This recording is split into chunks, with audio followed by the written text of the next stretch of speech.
سيد الخاطر وحليه ابن الجوزي رحمه الله تعالى وعالم من علماء المسلمين بوها حليجيسي وحنا كتب بدن وليهي سدا سويتهي تاريخ ديسا iyo noloshiisa walwal iyo walbahaar soo maray oo uu daawo u waayay iyo sida uu ku daaweeyay inooga sheegay oo inooga sheekeynay markaas ibn الجوزي رحمه الله تعالى وعسق عبرة عجيب أويان وحليه ابن الجوزي رحمه الله تعالى ضاق بي الأمر وأوجب لي الهم دائما لائما وحدون كلهم بعريري يقول نقطي بالله همي مرقئية تيرانيانا حد يجري قبطي لائم دائما لائما وكونتينيوس مرقئية تيرانيا أن كلا قولهين هبين إيا مالين بقى قبطي بالله وحانان دوني بيري ابن الجوزي رحمه الله تعالى inaan arinta iyada ah aan ka takhaluso inaan iska daaweeyo hamiga iyo murugadaas iyo tiiraanyadaas waxaan doonay inaan daawo u helo buleey bikulli hiilatin wa bikulli wajhin xeelad kasta oo isticmaali karo lacagteedan ku baxsho meel kasta. Assalaamu alaykum wa rahmatullahi ta'ala wa barakatuh walaalayaal soo dhawaada insha Allah ta'ala qaybtii inoo socotay baan insha Allah ta'ala wixii ka dhimanaa dhameystirayna ay ku saabsanayd walwalka iyo walbahaarka daawada iyo xalka uu leeyahay Sheekh Daawud insha Allah ta'ala inoo wad meesha inoo mareysay waxaan ka soo hadalnay hada video ugu dambeeyay ducada iyo sida ay u bedesho caafimaadka oo keento insha Allah ta'ala halka ka sii wad jazakallahu khair. بسم الله الرحمن الرحيم الحمد لله رب العالمين والعاقبة للمتقين ولا عدوان إلا على الظالمين وأشهد أن لا إله إلا الله وحده لا شريك له وأشهد أن محمدا عبده ورسوله صلى الله عليه وعلى آله وصحبه وسلم تسليما كثيرا وحين كسو جرني وحياله داوذ والولك والبهارك مرقد تيران يدا أهيد حلقاتكي هوري دور arrimood baan ku soo qaadnay oo ay kamid yihiin dhowrkaas arrimood ay kamid yihiin tawxiidka qofka kor loo qaado qofka oo Ilaahay subhanahu wa ta'ala kan labaad qofka Ilaahay subhanahu wa ta'ala mala fiican ka rajeeya tan saddexaadan soo qaadanayna waxay ahayd ducada oo aad muhiim u ahayd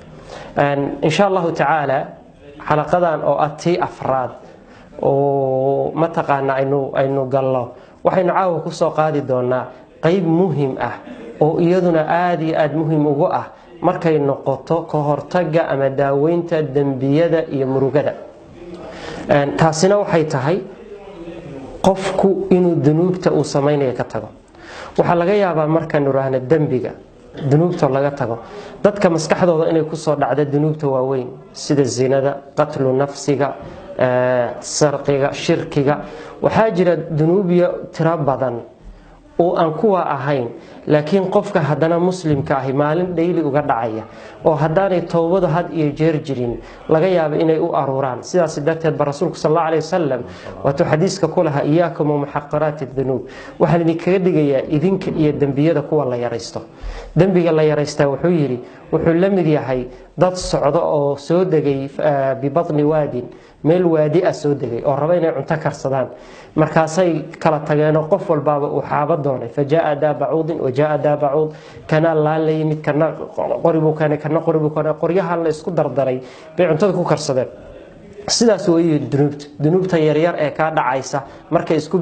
biirto adiga gubaysa sidaas darteed insha Allah ta'ala waxaynu doonaynaa inaynu bayaanino dunuubta inaga maalin walba inaga dhacaysa inay u badan tahay sabab inay u tahay qaabka aynu inagu u fakarayno walwalkeena walbahaarkeena murugadeena tiiraanyadeena qayb weyn inay ka tahay dunuubta aynu galayno sidaas darteed hadii qofku iska ilaaliyo dunuubtaasi ama ka toobad keenana uu helayo raaxo iyo sacaado iyo wanaag aad u tiro badan rasuulku sallallahu alayhi wasallam wuxuu tusaale ahaan inoo siiyay oo inoogu waramay qaabka qofka mu'minka ah uu dunuubta u arko iyo qaabka qofka faasiqa ah ama munaafiqa ah dunuubta u arko mu'minku qaab buu arka dunuubtiisa munaafiquna qaab buu arka sidaas darteed rasuulku sallallahu alayhi wasallam xadiiskii Bukhari oo wariyay ibn Mas'ud wuxuu lahaa innal mu'min yara al-dhunuba ka'annahu qa'idun tahta al-jabal qofka mu'minka ah wuxuu dunuubta u arkaa sidii isagoo buur dheer hoosteed fadhiya yakhsha an yaqa'a alayhi wuxuu ka baqayaa buurtu inay ku soo dunto bal fiiri qof buur geeskeed fadhiya buurtuna ay soo socoto aad cabsi xoog la ka qabto inay kugu soo dunto meesha ma sii fadhiyi kartid sidaas weeyir qofka muslimka ah wuxuu u arkaa dunuubtu inay wax weyn tahay wuxuu u arkaa dambigu inuu dulmi yahay wuxuu u arkaa dambigu inuu halaagayo sidaas darteed kuma degdegayo laakiin qofka munaafiqa ah rasuulku sallallahu alayhi wasallam waana almunaafiq riwaayad kale waana alfaasiq buu leeyahay yara dunuuba kadubab waqa'a ala anfi faqala bihi hakadha qofka munaafiqana wuxuu arkaa dunuubtiisa dakhsiiro sanka saa uga soo maro oo saa iska yiri khalaas wax weyn lama ahaba sidaas darteed waxa dareemaysaa haddii aanay qofkaba dunuubtu wax weyn la ahayn inay noloshiisu khatar galayso inay hadiyo jeer aanay uusan ka fursanayn walwal iyo walbahaar inay saacad walba dunuubtaas ku keenayso murugo sidaas darteed waxa muhiim ah haddaynu doonayno sacaado haddaynu doonayno nolol wanaagsan hadduu qofku doonayo in Ilaahay subhanahu wa ta'ala ka saaro walwalka iyo walbahaarka iyo tiiraanyada iyo waxa uu ku jiro waxa laga maarmaana inuu qofku isagu ka tago dunuubta marka hore inuu qofku dunuubta ka tago maxaa yeelay waxaynu doonaynaa waxaynu rabnaa kulligan inuu Ilaahay nolosheena wanaajiyo inuu Ilaahay bedelo xaaladda aan ku jirno laakiin ma doonayno inagu inaynu xaaladda aynu ku jirno bedelo haddaadan adigu aadan bilaabin oo isbedelin Ilaahay adiga xaaladaada bedeli maayo sidaas darteed ba qaacida quraaniga Ilaahay subhanahu wa ta'ala wuxuu ku leeyahay inna Allaha la yughayyiru ma biqawmin hatta yughayyiru ma bi anfusihim Ilaahay subhanahu wa ta'ala ma bedelo qoom ama qof waxa uu ku jira xaaladdu ku jira Ilaahay kama saaro illa uu isagu iska bedelo idan walwalka iyo walbahaarka iyo tiiraanyada iyo murugada Ilaahay subhanahu wa ta'ala ka saari maayo illa adigu aad bilowdo inaad horta iska saarto waa inaad la timaada rabitaankii iyo talaabooyinkii aad uga bixi lahayd markaas Ilaahayna subhanahu wa ta'ala ku caawinaya sidaas darteed waxaad ogaatana ikhwani fillah dunuubta aynu sameeynayno ama maalin iyo habeen inaga dhacaya inay saameyn badan ku leeyihiin qaabka maskaxdeenu ay u fakarayso dunuubtaasi jirkeena dib ugu noqonayaan fakarkeena dib ugu noqonayaan qaabkeenu wax u aragnay dib ugu noqonayaan walwal iyo walbahaar bay kugu reebayaan sidaas darteed waxaa jirta hadii Ilaahay xaqiisa ay ku aada adiga ay ka tagto acmaal saalixa wax wanaagsan khayr salaad sawm hajj adkaar hadii waxaas ay yihiin wax adiga ka tagaya oo alla xaqiisa aadaya samaawaadka loo qaadaya wax fiican haday yihiin Ilaahay waxa kaaga iimaanayana wax fiican laakiin waxa adiga xaqaaga ka tagayo Ilaahay xaqiisa aadaya hadii wax xun yihiin waxa Ilaahay xaqi kaaga iimaanayana sidaas oo kale waxay noqonayaan wax xun idan adiga kugu xiranta hadaynu rabno in Ilaahay subhanahu wa ta'ala ina bedelo xaq allana wax fiican inooga yimaadaan waxa Ilaahay xaqiisa inaga aadaya han noqdaan wax aad iyo aad u fiican sidaas darteed waxa sidaas oo kale muhiim ah waxaynu sheegnay walwalkan iyo walbahaarkan iyo tiiraanyadan iyo murugadani inay nooc kind of musiibo yihiin dabcan waxa Ilaahay subhanahu wa ta'ala qadaray musiibo kasta oo qofka mu'minka ku dhacda ama muslimkuna aayadana inoo fasirtay Ilaahay subhanahu wa ta'ala wuxuu leeyahay wama asaabakum min musibatin fabima kasabat aydikum wa ya'fu an kathir ما أصابكم من مصيبة kugu dhacda ma jirto waxay doonto ha noqdo musiibada adigu macnaha rabto wajigay doonto ku timaado macnaha doonto ha u socoto musiibo qofka muslimka ah ku dhacda ma jirto Ilaahay leey ma asaabakum min musiiba haday timaado fabima kasabat aydikum wa wixii gacantaadu ay kasbatay sidaas ay tahay waa ya'fu an kathir Ilaahay subhanahu wa ta'ala wax badan buu waliba ka cafinayaa wixii aynu sameeyno dhan hal mar laynagu wada qaadimay wax badan ba Ilaahay naga cafiya idan musiibo kasto hadaynu aayada qaabka u fahamno musiibo kasto oo inagu dhacda ama qofka aad taagta waa wax inagu aynu kasbanay waa wax dunuubteena ka timid hadaynu accept gareyno qaabka marka u qiranno waxaynu dareemeynaa aayadan qaabka u fahamto walwalka iyo walbahaarka iyo tiiraanyada iyo murugada iyo stresska iyo depressionku gacanteena waxay kasbatay inay tahay إلهي إن الله لا يظلم الناس شيئا ولكن الناس أنفسهم يظلمون إلهي سبحانه وتعالى دتك ما ظلميه لكن دتك إيجا نفته ظلمية إنها نفتنا ظلمنا ذنوبتنا خذل منا لكن إلهي سبحانه وتعالى حتى ذو في عنت إلهي خذل منا إذا وحنا بهنا إخواني في الله إن نفهمنا ذنوبتنا نوع عاسية إن سامين نقول لين إذا دب قفك إنه يسوق نقضى في عن قالني وراق هذا إلهي أرشاد نفت هذا نفرن أرشاد هنا isku been sheegin waxaad fiirisaa waxa Allah iyo waxa dunuub ka dhacda waxaad caawa go-aan ku gaartaa haddaad doonayso walwal iyo walbahaar iyo tiiraanyo iyo muruguna kugu jirto aad doonaysana in ilaahay subxaanahu watacaala kaa dulqaado waxaad go-aan ku gaartaa adna inaad joojiso wax alle wixii aad garanayso dunuuba inaad go-aan ku gaarto inaad ka baxdo waad helaysaa ilaahay subxaanahu watacaala naxariistiisa horena waad ka ogaanaysaa waxaa laga yaabaa dunuub fara badan inay jirto oo adiga aan kuu qornayn oo laga yaaba inaadan xasuusan ama qaabka aadan u eegayn waxaa laga yaabaa inaad dunuubtu wax weyn u aragto laakiin waxaad fiirisaa in badan aad eegtaa bal mararka qaar salaadaada eeg ma laga yaabaa salaada inaad marmar kaa tagto ma laga yaabaa inay kaa daciifto ma laga yaabaa inaadan sidii la rabay u tukan dembiga halkaa ka yimaada maskaxdaada inuu saameyn ku yeesho ma laga yaabaa oo laga yaaba marka haddaad salaada wanaajiso in ilaahay ku wanaajiyo bal waxaad eegtaa dhaqanka aad ula dhaqanto reerkaaga xaaskaaga saaxiibada caruurtaada ma laga yaabaa qaab dhaqameed qaab daran oo dabeecad qaab daran ood kula dhaqanto in dembigeedii uu dib adiga kugu soo noqdo ma dhici kartaa dariskaaga saaxiibada dadkaad la shaqayso qaabkaasoo dhan u fiiri haddaad dhinacyadaa ka eegto marka waxaad ogaanaysaa dunuubta aynu ka hadlaynaa kuwa waaweyn keliya maha waxyaalo badan oo laga yaabo inaysan inoo xisaabsanayn laakiin saameyn ku yeelan kara nolosheenna inay yihiin sidaas darteed ba ikhwaani fillah culimadu waxay yiraahdaan cuquubada qofka ku dhacda dhowr nooc bay u qaybsantaa cuquubadu waa sideeda waa dhowr nooc mid waxaa la yiraahdaa caajila min ad-dunuub waa ciqaab kugu soo degdegtay oo dunuubtaada ka timid dambi baad hadeer la timid xanuun baa hadda kugu dhacay ilaahay subxaanahu watacaala uu kaaga dambi dhaafayo waxbaa kugu dhacay saasaa noqonaysa walihada waxaad dareemaysaa salafkii hore waxay oran jireen towbadayda in la aqbalay waxaan ku garanayaa markuu intuu dambi ka dhaco uu ilaahay u toobad keeno waan qandhan jirnay buu yidhaahday maxay tahay sababtu يعني إن إلهي توبضي أقبله من قدر ما بي سببته الدنبجي وقلي بإلهي سبحانه وتعالى قندي حنون وقدقية إلهي سبحانه وتعالى قندي حنون وقدقية مركز تنكود وعقاب سودك دكتة والذنوب تكتي مادة تنلبادنا وحلقية بنوع من العقاب إني تهي وكوجوتي مادة إن هذا الدنبي بأي صناعين لكن إلهي سبحانه وتعالى درجة هذا قاضي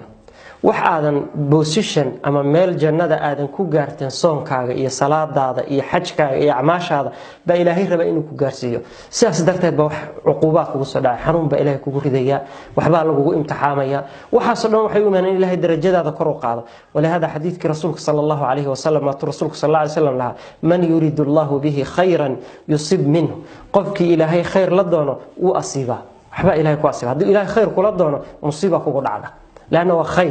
خير بكلته قفك إلهي خير لدونه وحاسه هلا لما أرن لكن يسب منه إلهي سبحانه وتعالى وامتحاب قفك خير لدونه قيمت صدح هذا عقوبة أنا وحيتها ذنوب قديمة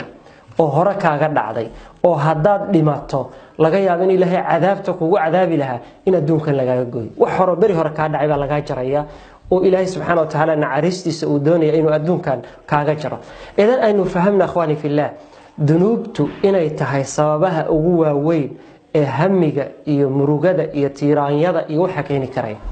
ibn qayyim rahimahullahu ta'ala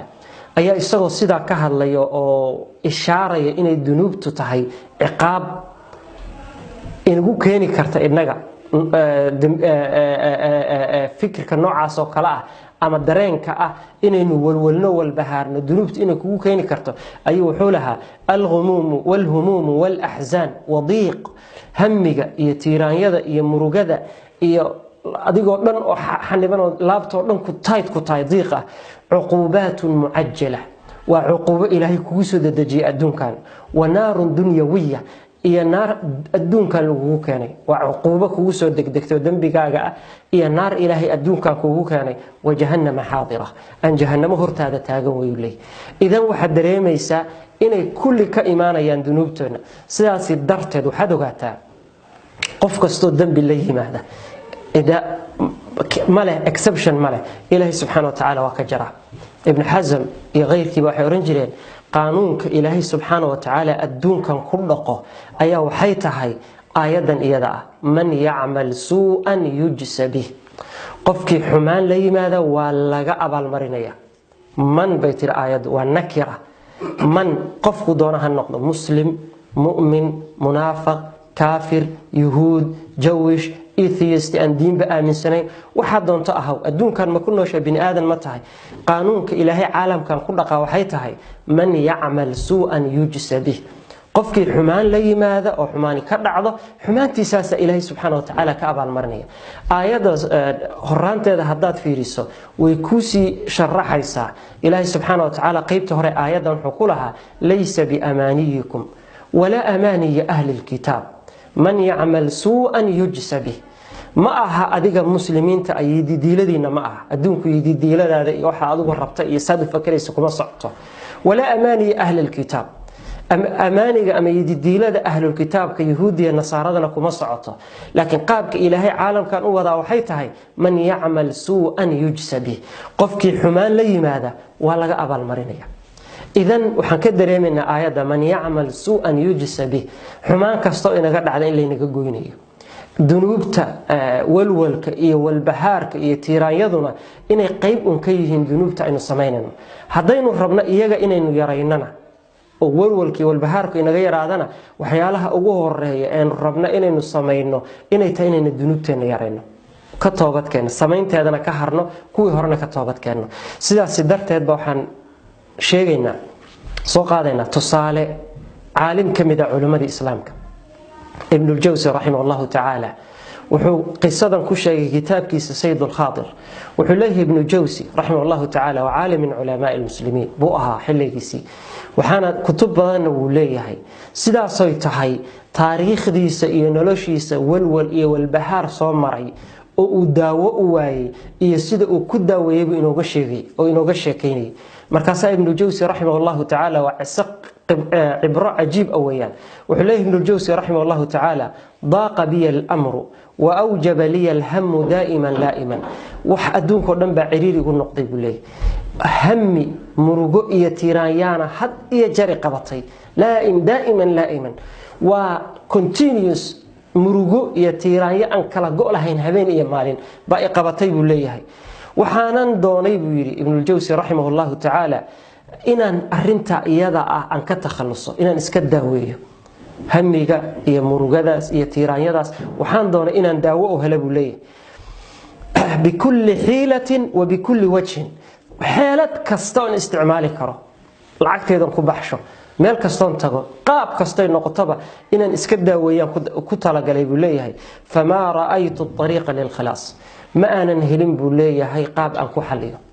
dhakhtarkii la rabo isbitaalista waa taga meel aliyo meeshii la toono waa taga geed hebel cabba lay dhaha waa cabba ordo exercise baa lay dhaha waa exercise gareeya xagga mar baa la dhaha wax kasta oo dadku hamiga iyo murugada iyo tiiraayada ku daaweeyaan waan sameeyay buu leeyahay iga baabado iga baabi weydii sidayday ii haysay markaas wuxuu leeyahay ibn al-Jawzi rahimahullah ta'ala fa'aradtu li hadhihi al-aya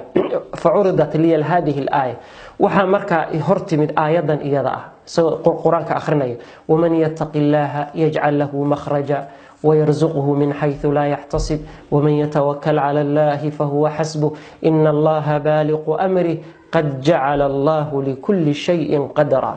ومن يتق الله يجعل له مخرجا قفك إلهي كبقه وعبسد إلهي قبصده والذنوب إسك إلى شكهرة يجعل له مخرجا إلهي سبحانه وتعالى وحوئي لي مخرج والضوء